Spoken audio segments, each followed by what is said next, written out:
나 영혼아 믿음으로 살자. 나 영혼아 믿음으로 살자. 나 영혼아 믿음으로 살자. 아멘.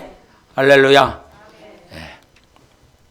믿음으로 가는 것 얼마나 기쁘고 즐거운 것인지, 믿음으로 산다라고 하는 것이 얼마나 행복한 것인지, 하나님은 우리에게 믿음을 가르쳐 주셨고 믿음으로 살아갈 수 있도록 우리를 계속 인도해 주시는 하나님이십니다. 보이지 않는 것 같지만 믿음으로 살아낼 수 있도록 은혜를 베풀어 주시고, 어제도 이 선곡하면서 이 고린도전서 10장 13절의 말씀을 이렇게 하면서 하나님께서 우리를 인도하실 때 넘어질 만한 모든 곳곳마다 피할 길을 내신다, 이런 말씀을 해주셨습니다. 피할 길을 내시는 하나님, 왜 처음부터 제대로 갈 수 있는 길 만들어 놓고 그렇게 가게 하시지? 왜 피할 길이 저 넘어지고 난 다음에 피할 길을 내시는 하나님이십니까? 원망해야 될 것이 아니라 하나님은 우리가 그 길에서 믿음으로 승리하기를 원하시기 때문인 것입니다. 그래서 믿음으로 사는 사람이 가장 행복한 거예요, 여러분. 옆 사람 얼굴 보세요. 믿음으로 살고 있나? 믿음으로 안 살고 있으면 얼굴이 막 쭈그랑 망탱이 돼갖고, 우리는 믿음으로 살 수 있는 은혜를 하나님이 허락해 주셨습니다. 그래서 우리가 육체적으로 보여지는 것들이 좋고 나쁘고 호불호로 이렇게 나뉘어져서 저 사람 믿음으로 사는구나, 믿음으로 살지 않는구나, 이게 아닙니다. 겉으로 화려해 보니까 저 사람이 믿음으로 살았구나라고 하는 이 결과, 이거를 말하지 않습니다. 구약에서는 당연히 믿음으로 살면 하나님께서 가나안 땅을 들어가게 하시고 점령하게 하시고 그 갈렙에게 약속하신 그 땅을 주시리라 약속하신 그 약속이 이루어지는 거죠. 보여지는 것들이 보여요. 그런데 하나님은 우리에게 진정한 복은 네 심령이라고 말씀을 해주셨습니다. 영혼이 복되다. 영혼이 그럼 어떤 사람이 복되냐? 오늘 보여진 것 때문에 내가 믿음의 길을 가고 있다라고 착각하는 것이 아니라, 이 믿음으로 가는 사람은 오직 말씀을 인정하는 사람이라는 것입니다. 우리가 루터 얘기를 많이 들어봤잖아요. 루터. 그 유명한 루터. 근데 그 루터가 이 수도원에서 수도승으로 수도사로 살아가면서 얼마나 금식을 많이 했는지 몰라요. 금식 왜 했을 것 같아요? 왜 금욕주의로 살아가는 삶을 그렇게 살아가려고 했을까요? 그 냉랭한 그 수도원에서 차가운 냉기가 올라오는 그곳에서 금식을 해요. 여러분, 따뜻한 데서 금식하면 그나마 편해요. 차가운 냉기가 올라오는 곳에서 10일, 20일, 30일 금식해봐요. 이 뼈가 막 으스러지는 것 같아요. 이 뼈가 이 뼈 사이를 닿을 때마다 죽을 것 같이 힘들고 아파요. 그럼에도 불구하고 그가 그 수도원에서 금식하며 살아보려고 했었던 것은 무엇이냐면, 그러한 전통이 있었습니다. 이렇게 살면 구원받을 수 있겠지. 이렇게 내가 수고하고 금식하고 철회하면 내가 그래도 구원받는 반열에 올라갈 수 있었겠지. 그래서 열심히 금식하고 철회하고 금욕적인 생활들을 그렇게 살았습니다. 그런데 이 양반이 저 로마에 갔어요. 원래 독일 사람인데. 로마에 가서 수많은 성당들을 다 돌아다니면서 면제받을 모든 수행들을 다 해요. 그러면서 빌라도가 심판을 했었다라고 하는 심판석에 이렇게 올라가는 장면이 있는데, 거기에 보면 28개의 그 계단이 있더라는 거예요. 높은 계단이. 근데 그런 많은 것들을 수도승들이 그 계단을 오르면서 28계단을 오르면서 마치 이 계단 올라가면서 뭔가 수행하고 노력하는 그 결과를 통해서 내가 구원이라고 하는 감격을 얻어보지 않을까, 그렇게 올라갔다라고 하는 것입니다. 그래서 열심히 올라가죠. 근데 다 올라갔어요. 28개의 계단을 정복했습니다. 그 정복해서 그 위에서 맨 처음에 드는 생각, 자기 안에 아무런 구원의 감격과 은혜가 없더라는 거지요. 수고하고 노력했는데, 근데 자기의 마음 가운데서는 아무런 평안이 없는데, 로마서 1장 17절의 말씀이 갑자기 생각나더라는 것입니다. 그 말씀이 무슨 말씀? 뭔 말씀? 의인은 오직 믿음으로 살리라. 의인은 고행하고 수행하고 노력하는 종교인처럼 사는 것이 의인이 아니라 의인은 믿음으로 사는 것이다. 그런데 이 1장 17절의 말씀이 혹시 어디서 왔는지 알아요? 구약에서? 하박국을 설교를 했으면 알아야 돼요. 하박국을 설교했으면 알아야 돼요. 2장에 가면 그렇지 그 유대 땅, 그 유다 땅이 그 바벨론에 의하여 처참하게 무너지고 바벨론이라고 하는 하나님을 대적하는 자들은 아수르를 무찔렀어요. 그 제국을 무찔렀어요. 하나님을 대적하는 바벨론은 부흥하고 발전하고 영토가 확장되어지며 이전 제국을 무찌르고 부흥하고 강국으로 되어지고 애굽 땅에 있었던 그 느고라고 하는 자를 그 바로 느고를 처참하게 무찌르고 그가 승리하는 역사들을 계속 보여줍니다. 그리고 이스라엘 땅까지 유대 땅까지 들어와서 점령하는 모양들을 계속 봅니다. 그러면서 드는 생각, 하나님의 말씀 따라 살려고 했었던 이 이스라엘 백성들은 처참하게 무너뜨리시고 오직 하나님을 대적했었던 저들은 왜 저와 같이 부흥하며 강국이 되어집니까? 그런 물음과 그런 절망 가운데 있었던 하박국에게 하는 말이 그거였습니다. 여호와께서 내게 대답하여 이르시되 너는 이 묵시를 기록하여 판에 명백히 새기되 달려가면서도 읽을 수 있게 하라. 이 묵시는 정한 때가 있나니 종말이 속히 이르겠고 결코 거짓되지 아니하리라. 비록 더딜지라도 지체되지 않고 반드시 응하리라. 저는 이 아이러니한 말씀이고요. 비록 더딜지라도 지체되지 않고, 어떻게 더딘데 지체가 되지 않는다라고 말할 수 있죠? 더디다라고 하는 것과 지체되지 않는다라고 하는 말씀은 모순된다 이 말입니다. 그런데 주님께서는 우리에게 말씀하실 것이 비록 더딜지라도, 이 말은 무슨 말이에요? 네 생각에, 네 마음에, 네 환경에 더딜지라도 하나님은 지체하지 아니하고 반드시 응하리라 말씀하시는 거예요. 그리고 난 다음에 2장 4절에 의인은 오직 믿음으로 살리라 말씀하세요. 결국 무슨 말이냐? 의인은 말씀과 결부되어지는 것입니다. 믿음으로 산다라고 하는 말은 무슨 말이요? 말씀으로 산다라고 하는 것입니다. 의인은 말씀으로 산다. 3번 시작. 의인은 말씀으로 산다. 의인은 말씀으로 산다. 의인은 말씀으로 산다. 아멘. 그래서 이 베드로가 하는 말이 그거였어요. 우리들이 밤이 새도록 수고하였으되 잡은 것이 없지만은 말씀에 의지하여 내가 그물을 내리리이다. 밤이 맞도록 그물을 던졌지만 헛수고였어. 헛수고였었던 모든 시간들을 돌이키고 변환하여 변곡되어지고 방향을 바꾸는 시점이 있었는데 이젠 나의 수고로 살지 아니하고 말씀에 의지하여 내가 그물을 내리겠습니다 라고 하는 것이죠. 이 그물은 자기의 전부예요. 베드로가 자기 배가 있었어요? 자기 배가 있었어요. 종이 아니었어요. 어떤 고용된 고용인으로서 배를 탄 것이 아니라 시몬 베드로는 자기의 시몬의 배가 있다라고 말씀해 주셨어요. 그 시몬의 배에 타서 자기의 전 재산, 자기의 전부를 다해서 수고하고 노력했지만 헛수고였어요.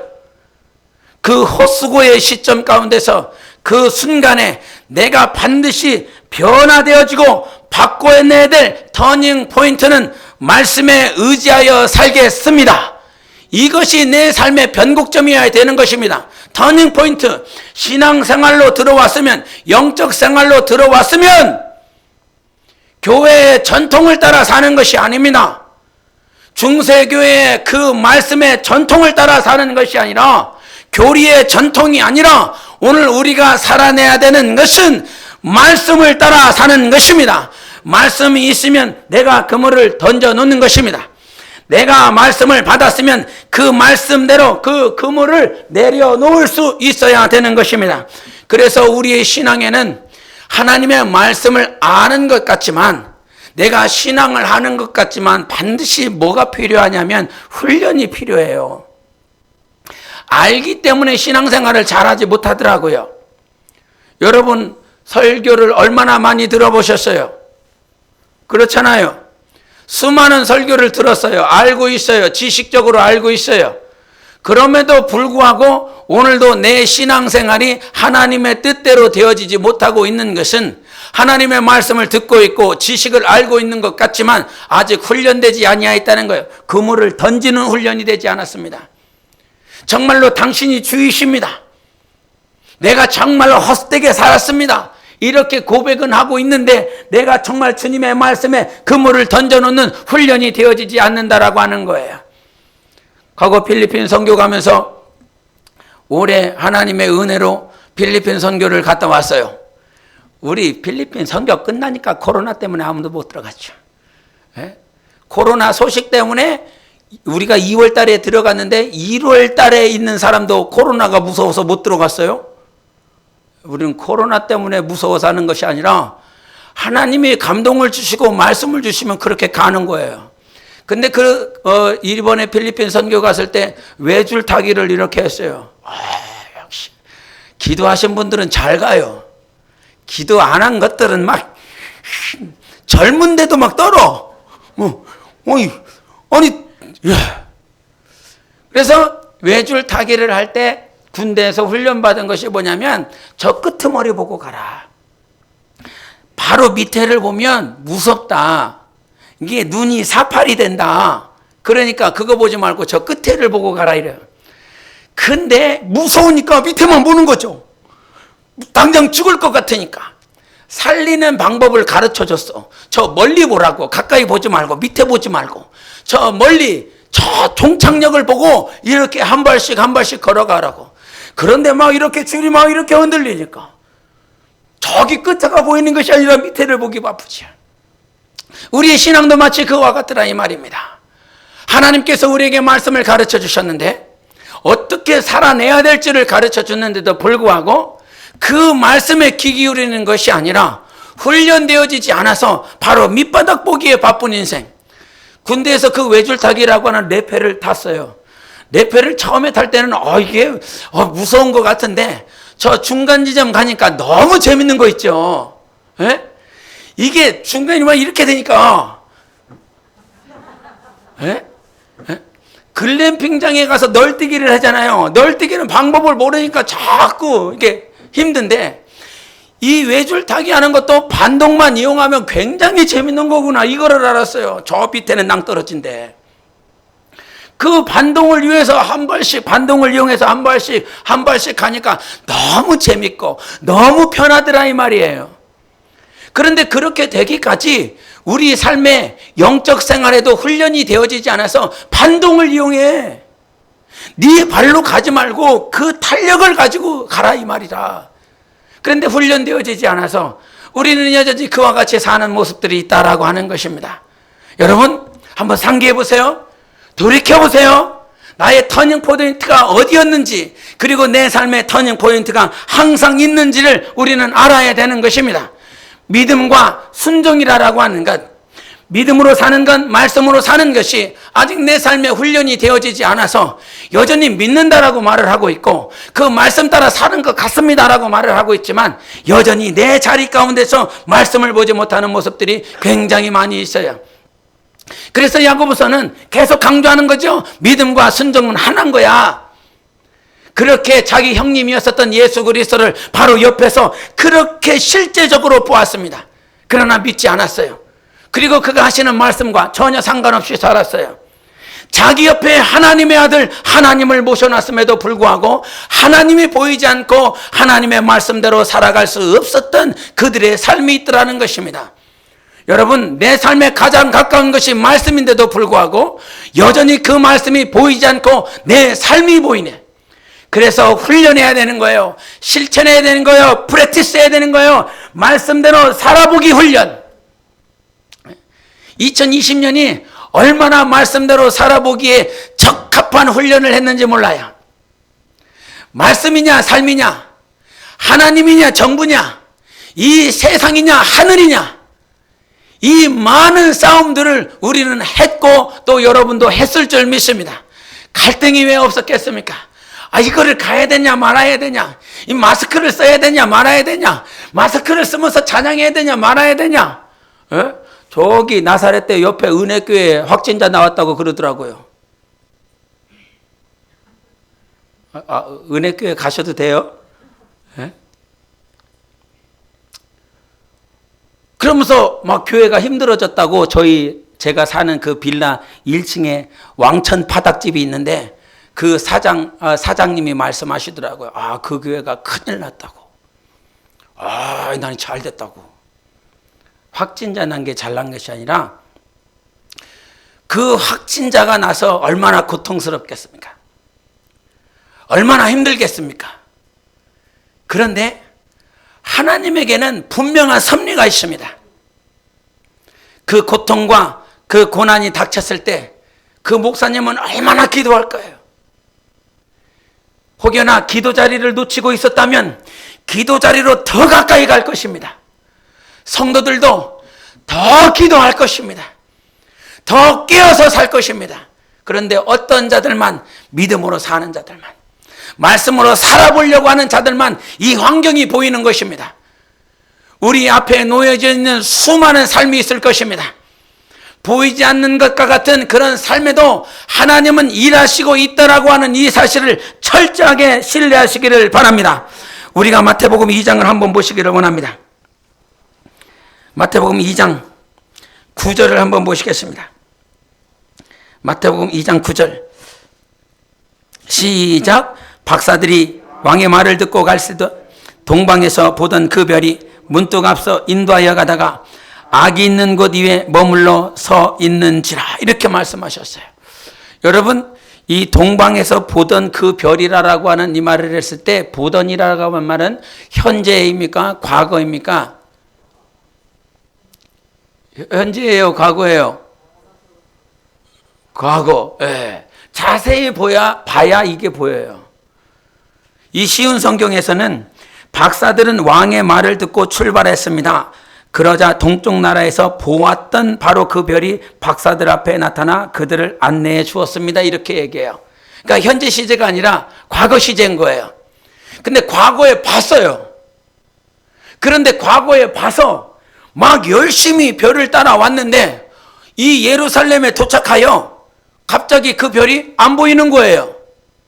그래서 누구를 찾아갑니까? 헤롯을 찾아가는 거죠.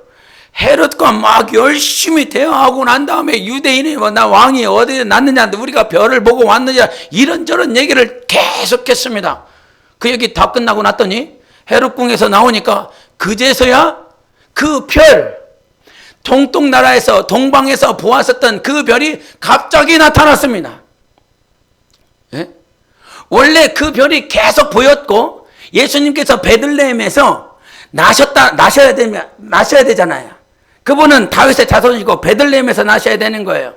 예루살렘에서 그 별이 갑자기 사라져서 어디로 가야 될지 갈팡질팡하게 만드는 그 상황이 안 벌어지고 계속 그 별이 예수님께서 나실 그 베들레헴을 향하여 갔다라고 그런다면 그들은 정말 베들레헴을 향해서 온전히 갔을 것입니다. 근데 갑자기 사라졌어요. 헤롯과 얘기하고 난 다음에 갑자기 또 그 별이 보이기 시작했어요. 여러분, 왜 그랬을까요?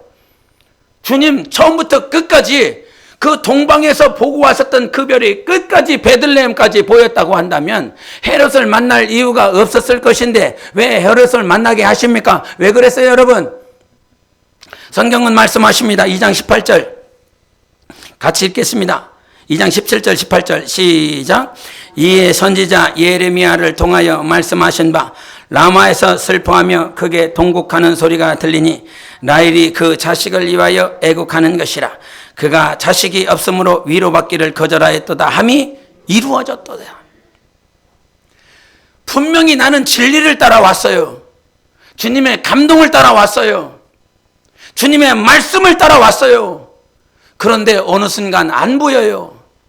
들리지 않아요. 보이지 않아요. 도대체 주님이 어디 계시냐고 느낄 수도 없고 오리를 바라봐야 될지도 모르는 상황. 베들레헴을 향해서 갔어야 되는데 헤롯궁에 머물러 있어. 그리고 내가 만나야 될 분은 유대인의 왕 예수 그리스도인데 이 땅의 에돔 족속으로 말미암아 선출되었었던 그 에돔의 왕, 에돔 출신의 왕 헤롯을 만나고 있는 나, 그 시간이 전혀 상관없는 것 같아.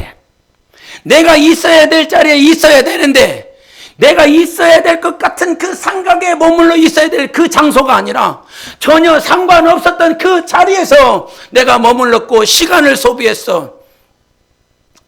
그런데 주님은 뭐라고 말씀하시냐면 그 시간들을 통해서, 그 삶을 통해서 별이 보이지 않고 진리가 들려지지 않고 말씀이 희미하게 보이고 말씀에 감동이 없고 그러한 순간 가운데서도 하나님은 하나님의 말씀을 이루기 위하여 그와 같이 내 삶과 내 영혼과 내 가정을 인도해 주셨다라고 하는 사실인 것입니다. 하나님을 신뢰할 수 있겠습니까? 하나님을 믿을 수 있겠습니까? 그래서 내 삶의 인도자는 하나님이십니다. 절대로 말씀이 보여지지 않고 들려지지 않는 1년 365일을 사셨지요. 그냥 로고스의 말씀이 아니라, 문자적인 말씀이 아니라 내 안에 살아 역사하고 운동하는 그 말씀으로 여러분 가운데 들어왔었던, 역사했었던 그 말씀이 365일 동안 도대체 몇 번이었습니까? 아마 대다수가 1년을 살아가면서 레마로 받은 말씀은 몇 번 되지 아니하실 겁니다. 그럼에도 불구하고 오늘 로고스라고 하는 그 말씀, 내게 내 눈에 비춰졌었던 그 별, 내가 보았었던 그 별을 바라보며 오늘도 영적 생활하면서 이렇게 달려왔습니다. 주님은 그 말씀을 붙들며 살아왔었던 우리 모두를 인도하고 계시는 것입니다. 분명히 신뢰해야 됩니다. 보이지 않는다 할지라도 하나님은 우리의 목자가 되시고 왕이 되어 주십니다. 그분이 나를 인도하고 있다라고 하는 사실을 항상 신뢰하는 여러분 되시기를 바랍니다. 그래서 그 별이 인도했었던 모든 시간들이 자세한 때를 이렇게 물어봅니다. 자세한 때. 우리 2장 7절을 보겠습니다. 2장 7절 시작. 이에 헤롯이 가만히 박사들을 불러 별이 나타난 때를 자세히 묻고 이렇게 말했어요. 별이 얼마 동안 이 동방 박사들을 인도했을 것 같았습니까? 여러분 생각에 별이 얼마만큼 몇 시간 동안 이 동방 박사들을 인도했을까? 그것이 힌트가 16절에 나와 있습니다. 시작. 이에 헤롯이 박사들에게 속은 줄 알고 심히 노하여 사람을 보내어 베들레헴과 그 모든 지경 안에 있는 사내 아이를 박사들에게 자세히 알아본 그때를 기준하여 2살부터 그 아래로 다 죽이니라. 왜 2살 아래부터 죽였을까요? 이 별이 인도한 시간들, 그 별이 보이는 그 시간들부터 측정한 것입니다. 그래서 별이 인도한 시간은 1년 이상인 거예요. 그래서 2살 아래로 다 죽인 것입니다. 1년 이상 동안 계속 인도하여 보여줬었던 그 별이 어느 순간 내 삶에 보이지 않을 때, 주님의 음성이 들리지 않을 때 저 얼마나 힘들었는지 모릅니다. 분명히 주님께서 가라 하셔서 갔고 오라고 해서 왔고 그렇게 주님의 말씀 따라 살아냈는데 어느 순간 주님의 음성이 전혀 들리지 않고 주님의 말씀이 내 안에 아무런 감동도 없고 내가 정말 저주받은 것 아닌가? 내가 하나님께로부터 떨어진 존재 아닌가라고 하는 생각이 들 정도로 굉장히 힘들었습니다. 그런데 어느 순간 하나님께서 다시 말씀하여 주시더라는 것입니다. 하나님은 오늘도 우리와 함께 계시는 하나님이셨어요. 제가 작년에 굉장히 힘들었거든요. 말씀이 들리지 않았어요. 말씀이 보이지 않았어요. 그래서 선교라고 하는 터키에 선교를 가면서 하나님, 나는 선교하러 오지 않았습니다. 주님이 가라고 해서 왔습니다. 가라고 했었던 그 증거가 무엇입니까? 라고 하는, 그냥 선교는 하는 거예요. 복음은 전하는 거예요. 그러나 내 안에 주님이 안 느껴지는 선교가 있지 않습니까? 내 안에 느껴지지 않는 전도가 있고 내 안에 느껴지지 않는 봉사가 있고 내 안에 느껴지지 않는 섬김이 있는. 그런데 마지막 날 주님께서 터키 땅을 떠나올 때에 주님은 내게 말씀해 주셨어요. 과거의 모든 것 다 잊어버리고 내가 새 일을 행할 것이다 라고 말씀해 주셨어요.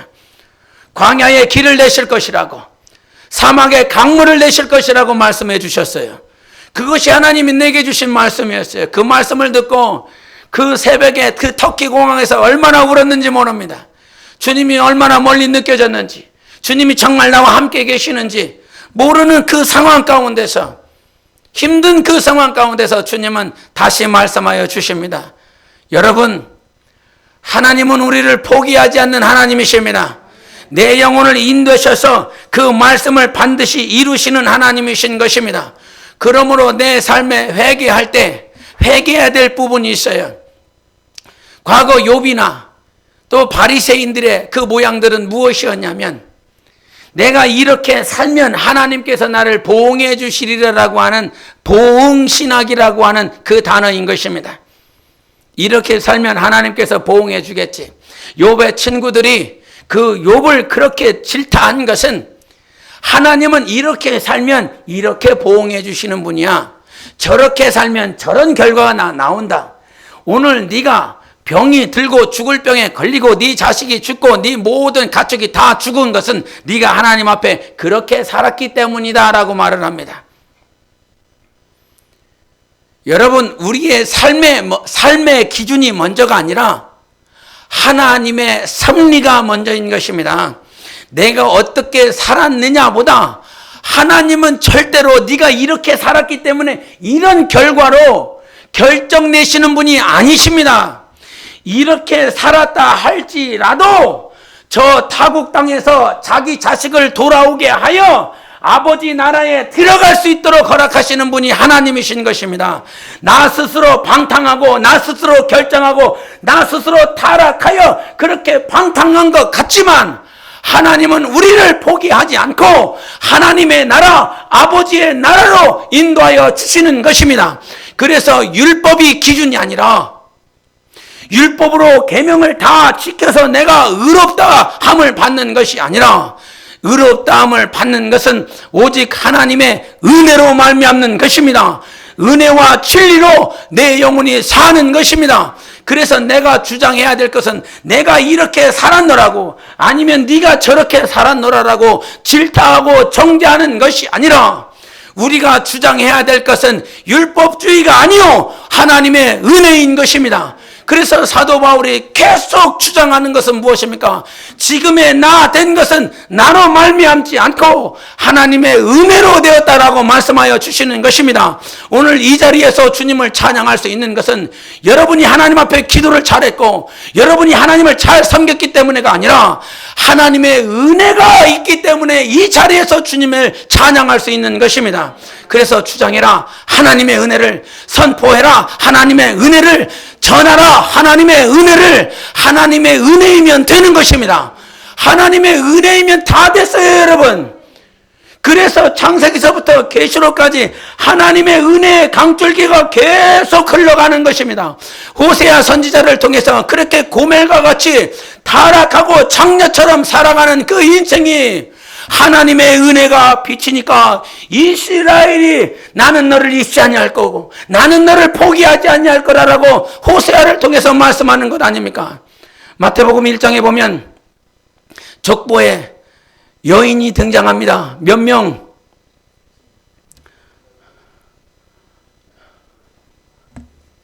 몇 명이 등장하는 거예요? 4명이 등장합니다. 자, 누가 등장하죠? 마리아 빼고. 할렐루야. 룻, 라합. 또 마스크를 썼기 때문에 하나도 안 들립니다. 다윗? 한나? 뭐 다 나와? 바세바. 그 다음에 맨 처음에 족보상의 맨 위에 다말이 나옵니다. 여러분 신명기에 보면 아비의 하체를 범하지 말라고 그랬습니다. 룻은 유대 여인이 아닙니다. 모함 여인입니다. 이방 여인입니다. 라합은요 창녀라고 말을 합니다. 기생이라고 말을 합니다. 바세바는요 자기 남편이 있는데도 불구하고 왕이 수청을 들라고 그러니 수청을 들었습니다.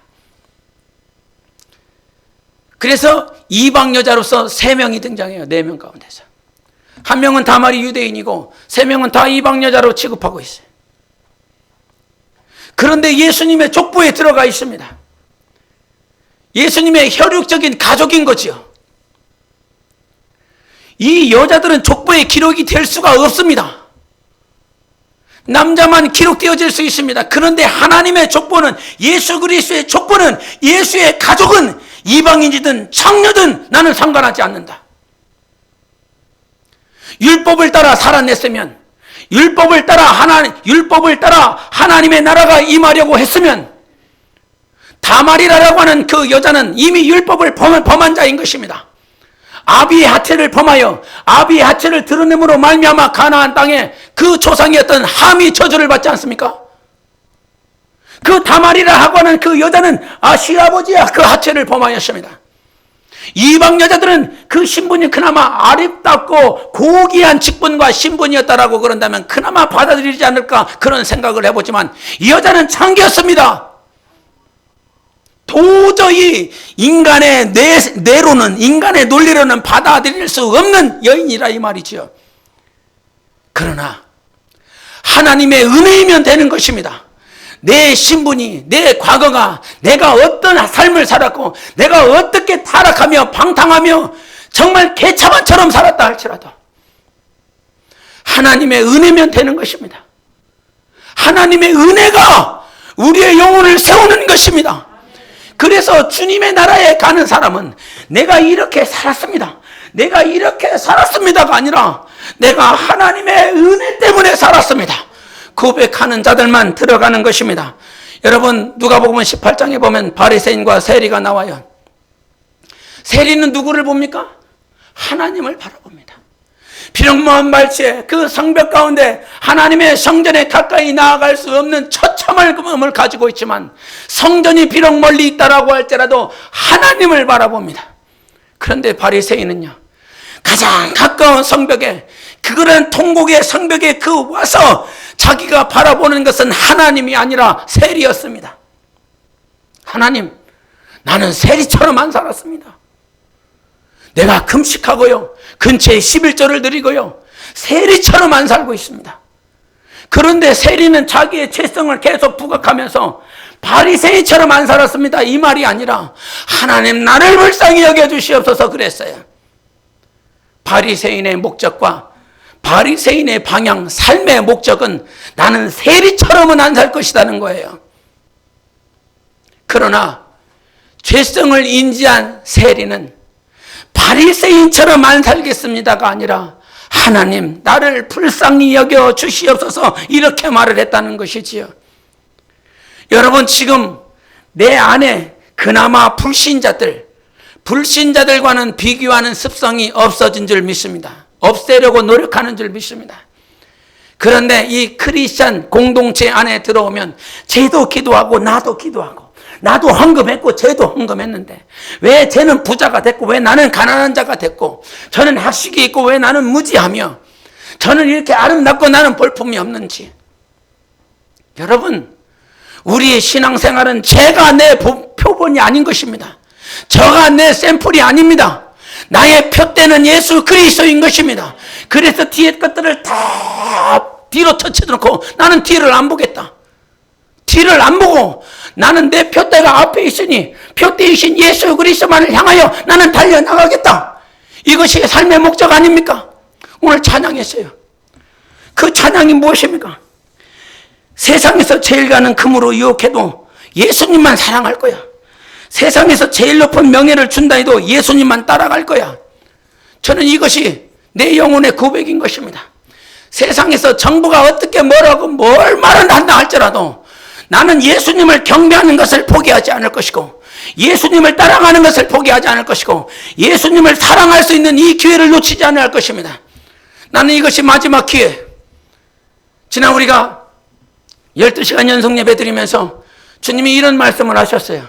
베드로후서 3장을 통해서 이 모든 세상이 불살라 없어지기 위하여 간수한 바 되었다. 이 세상은 다 없어질 때가 있다. 이 말세에 그러니 너는 어떠한 사람이 되어야 되는 것이 마땅하겠느냐. 그래서 이 어떠한 사람이 되겠느냐라고 하는 것이 마땅하겠느냐라고 하는 것을 종말론적이라고 그랬어요. 이 마지막 때 이 말세를 살아내는 데 있어 어떠한 사람으로 살 거야. 그때 주님께서 우리에게 감동을 주신 것은 이 예배가 마지막 예배처럼 종말론적으로 사는 사람은 이 선교가 마지막 선교처럼, 이 헌금이 마지막 헌금인 것처럼, 이 봉사가 마지막 헌금인처럼 살아가는 것이 바로 어떠한 사람이 돼야 마땅하겠느냐, 종말론적인 사람이 돼야 되겠느냐, 이 말씀에 부합하다 했습니다. 여러분, 우리는 세상 따라가는 자들이 아니라 하나님의 말씀을 따라가는 자들이어야 되는 것입니다. 이 동방박사들 얼마나 부유합니까? 황금과 유황과 모략을 가지고 올 정도고 그 모든 진을 꾸려서 올 정도면 얼마나 부유하겠습니까? 동방박사라고 했으니 세상에서는 가장 지식인이었을 것입니다. 이방인이었습니다. 그런 그가 세상에서 가장 잘났고 가장 부유했습니다. 그러나 그의 삶의 목적은 그 박사의 삶을 동방박사로서의 삶이 목적이 아니라 내가 지식을 가졌고 물질을 가졌다라고 할지라도 어디로 가야 되는지 모르는 그 별이 내 삶에 비춰졌을 때에 이것들을 내려놓고 내 삶을 차치하고 다 내려놓고 그 별을 따라가 주 예수 그리스도를 영접하고 주 예수 그리스도 앞에 영광을 올려드리는 삶이 그 동방박사의 삶의 목적이었습니다. 몇 년 동안 1년 이상을 그 별 따라왔습니다. 여러분, 그 별이 멈춰진 그 자리에 예수 그리스도 탄생하셨고 탄생하신 예수 그리스도 얼마나 보고 그들이 돌아갔습니까? 1년 이상을 어디로 가야 될지 모르는 삶을 마치 광야처럼 그 별 따라 이리 갔다 저리 갔다 저리 갔다 이리 갔다 1년 이상을 보냈었던 그가 예수 그리스도는 단 한 밤을 영접하고 경배하고 꿈에 이제 돌아가지 말라. 네가 하나님이 원하시는 그 꿈 헤롯에게 지시한 그 지시를 따르지 말고 내가 너를 인도할 테니 내가 인도하는 그 땅으로 가라. 이렇게 말씀하시며 고국으로 돌아갔어요. 1년 이상을 자기의 물질과 자기의 삶과 자기의 시간을 다 예수 그리스도만을 경배하기 위하여 거기에 집중하고 그가 예수 그리스도를 경배한 것은 단 하룻밤이었습니다. 얼마나 손해입니까? 얼마나 손해인 것 같처럼 보이지 않습니까? 그렇게까지 해야 될 필요가 있느냐고. 단 하룻밤, 그것도 몇 시간밖에 되지 않는 그 시간 예수 그리스도 경배하기 위하여 자기 삶도 내려놓고 자기 모든 전부를 다 내려놓고 어디로 가야 될지 모르는 그 삶을 보내고 이제 와서 주님과 막 영원히 그것도 아니야. 단 일순간을 보기 위하여 그들은 모든 것들을 투자하였고 모든 것들을 헌신하며 왔습니다. 내 삶에 주님을 예배하는 이 시간이 마지막이라 할지라도 이 예배를 위해서 나는 이 땅에 있는 것이고 이 기도하는 시간을 위해서 나는 이 자리에 있는 것이고 나의 목적은 하나님 때문에 있는 것입니다. 예수 때문에 있는 것입니다. 사명 때문에 사는 것이 아니라 주님을 사랑하기 때문에 이렇게 사는 것입니다. 요한복음 21장에 주님이 사명을 먼저 준 것이 아니라 다시 말을 하지만 사랑하느냐라고 물어보시는 것입니다. 사명이 먼저가 아니야. 주님이 너에게 주신 그 비전이 먼저가 아니야. 이 비전을 이루라고 주님께서 우리에게 말씀하시는 것이 아니라 이 비전과 이 사명은 주님과 사귈 때 주님과 친밀한 교제, 사랑을 나눌 때에 하나님께서 그 비전과 사명을 이루시는 것입니다. 그래서 젊어서는 네가 스스로 띠뛰고 다녔지만 늙어서는 너를 띠뛰고 다니는 자가 있다라고 말씀하셨으니 그분이 하나님이신 것입니다. 사명은 하나님이 이루시는 거야. 비전은 하나님이 이루시는 거야. 그러나 너에게 주님이 오늘 물어보시는 것은 무엇이야? 친밀한 교제하고 있냐 너는? 주님과 사귀고 있느냐? 주님과 사귀고 있는 시간들은 계속 적어지고 있는데 나는 이 사명을 이룰 거야. 나는 이 비전을 이룰 거야. 주님이 주셨으니까. 주님이 나에게 감동해 주셨으니까. 뭔가 지금 잘못 가고 있지 않습니까? 하나님이 우리에게 사명과 비전을 허락하여 주시는 것은 이 사랑을 이루어 이 사명과 비전을 이루라고 말씀하여 주시는 것입니다. 사랑이 먼저입니다, 여러분. 친밀한 교제가 먼저인 것입니다. 나를 띠뛰고 돌아다니게 하시면서 마지막 날 십자가에서 못 박히게 하셔서 주의 영광을 나타내실 분은 우리 하나님 한 분밖에는 없는 것입니다. 주 예수 그리스도로 온전하여질 수 있습니다. 예수만이 나를 온전케 하시는 분입니다. 율법주의에 빠지는 것이 아니라 오늘도 예수 그리스도 안에 들어가야 되는 것입니다. 예수 그리스도 안에 들어가서 마지막 때를 살며 살아낼 수 있는 거룩한 그리스도인이 되어야 되는 것입니다. 주님이 땅에 오셨습니다. 그렇게 살으라고 보여주시는 것입니다. 주님이 이 땅에 오셔서 공생애를 사는 것은 이렇게 사는 거야 라고 보여주셨습니다. 그분이 왜 새벽 미명에 기도하셨습니까? 왜 그분이 사역을 마쳐놓고 산으로 올라가서 아버지를 찾았습니까? 사역과 사명은 아버지 없이는 이루어지지 않기 때문인 것입니다. 오늘도 나의 아버지, 우리 하나님을 불러 주님과의 거룩한 교제를 이루고 마지막 날 주님 앞에 설 수 있는 거룩한 길을 만드십시오. 주님은 그 길을 만들어주시는 하나님이십니다. 혹여나 여러분에게 보였던 별이 보이지 아니한다면 그래도 그 말씀을 신뢰하며 그 말씀을 붙드십시오. 갑자기 어느 순간 그 별이 다시 비칠 것입니다. 그 별이 비치고 나의 영혼을 예수 그리스도만을 경배하는 그 삶으로 인도하여 주실 것입니다. 그래서 내 영혼은 오직 하나님이 인도하여 주신다. 이 사실을 믿고 이 말씀을 믿고 예수 그리스도를 어떻게 하면 경배하며 살아갈 것인가? 마지막 때 우리 살고 있지 않습니까? 말로만 말세가 아니라 말로만 마지막 때가 아니라 이 성령이 임하시면 그것이 마지막 때요 말세라고 그랬습니다. 그래서 나의 마음과 나의 생각을 변화시켜 주시는 것은 이 말세에 성령이 임하셔서 우리를 변화시켜 주시는데 그 성령의 역사가 우리 사도행전 한번 보시겠습니다. 사도행전 2장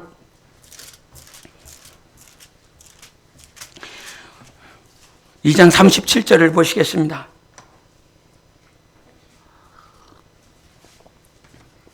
이 장 37절 같이 읽겠습니다. 시작. 그들이 이 말을 듣고 마음에 찔려 베드로와 다른 사도들에게 물어 이르되 형제들아 우리가 어찌할꼬. 38절도 베드로가 이르되 너희가 회개하여 각각 예수 그리스도의 이름으로 세례를 받고 죄사함을 받으라. 그리하면 성령의 선물을 받으리니. 여러분 마음에 찔렸어요. 마음에 찔렸다라고 하는 말은 창으로 찔렀다라고 하는 의미입니다. 여러분 창으로 내 육신을 찌르면 아야 이게 이런 거예요. 아야 그러는 거예요.